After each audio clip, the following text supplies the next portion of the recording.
নমস্কার বন্ধুরা, ভালোবাসার রান্নাঘরে সবাইকে স্বাগত জানাই। আজ আমি বানাবো আমাদের বাঙালিদের অতি প্রিয় একটি রেসিপি, আলু পোস্ত।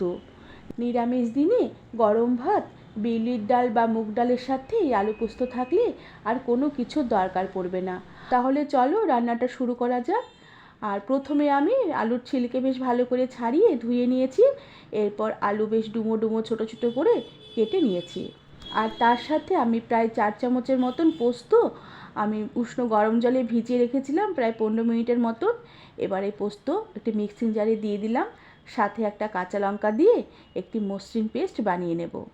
পোস্ত যদি এই মিক্সিং গ্রাইন্ডারে বাটার সময় একটু গরম জল দিয়ে ভিজিয়ে রাখা হয় কিছুক্ষণ, তাহলে বেশ এই পেস্টটা মসৃণ করে বাটা হয়ে যায়।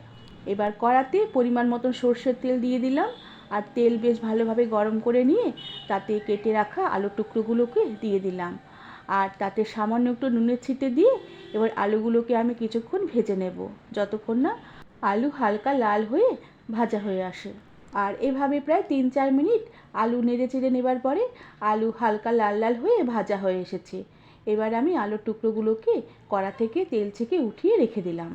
এরপর কড়াতে আমি আবারও খানিকটা সর্ষের তেল দিয়ে দিলাম, আর তাতে ছোটো চামচের হাফ চামচের মতন কালো জিরে ফোড়ন দিলাম, আর তার সাথে আমি কয়েকটা কাঁচা লঙ্কা ভেঙে ফোড়নে দিয়ে দিলাম।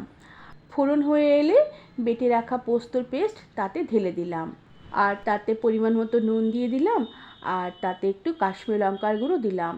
আমি আলু পোস্ততে হলুদ দেব না, এর জন্য সামান্য একটু কালারের জন্য কাশ্মীরি লঙ্কার গুঁড়ো দিলাম। আর সাথে মিক্সির বাটিটা থেকে সামান্য একটু জল দিয়ে দিলাম। এবার আমি পোস্ত বাটাটাকে বেশ ভালো করে নেড়ে চেড়ে কষিয়ে নেব, যতক্ষণ না এই জলটা শুকিয়ে পোস্তের কাঁচা গন্ধটা চলে যায় আর তেলটাও বেশ ছেড়ে ছেড়ে আসে। এভাবে প্রায় 2 থেকে 3 মিনিটের মতন আমি পোস্তটাকে নেড়ে চেড়ে নিয়েছি। পোস্তটা বেশ দানা দানা হয়ে ভাজা হয়ে এসেছে, আর তেলও বেশ ছেড়ে এসেছে। এবার আমি ভেজে রাখা আলুর টুকরোগুলোকে পোস্ততে দিয়ে দিলাম, আর এরপরে আবার আমি কিছুক্ষণ আলুর সাথে পোস্ত নেড়ে চেড়ে কষিয়ে নেব। আমি আবারও প্রায় 2 মিনিটের মতন পোস্তর সাথে আলু বেশ নেড়ে চেড়ে কষিয়ে নিয়েছি। এবার আমি ঝোলের জন্য পরিমাণ মতন জল দিয়ে দিলাম। আমি এখানে মিক্সার গ্রাইন্ডারের বাটির গায়ে যেটুকু পোস্ত লেগেছিল সেই বাটিটাকে ধুয়ে সামান্য জল দিয়ে দিলাম, আর তার সাথে আবারও খানিকটা জল দিলাম। জলের পরিমাণটা একেবারেই দিতে হবে, যাতে আলুগুলো বেশ ভালোভাবে সেদ্ধ হয়ে যায়। এবার আমি ঝোলটা 1 ফুট ফুটে উঠলে গ্যাসের আঁচ কমিয়ে প্রায় 5 মিনিটের মতন ঢাকা দিয়ে আমি এই পোস্ত রান্না হতে দিলাম। প্রায় মিনিট 5 ফুটিয়ে নেবার পরে ঢাকনা খুলে দিলাম। আলু পোস্তের ঝোল বেশ অনেকটাই টেনে এসেছে, আর আলুগুলো খুব সুন্দরভাবে সেদ্ধ হয়ে গেছে। এবার আমি এই ঝোলটাকে আর ফোটাবো না, তাহলে ঠান্ডা হলে আরও বেশ ঘন হয়ে শুকনো হয়ে আসবে।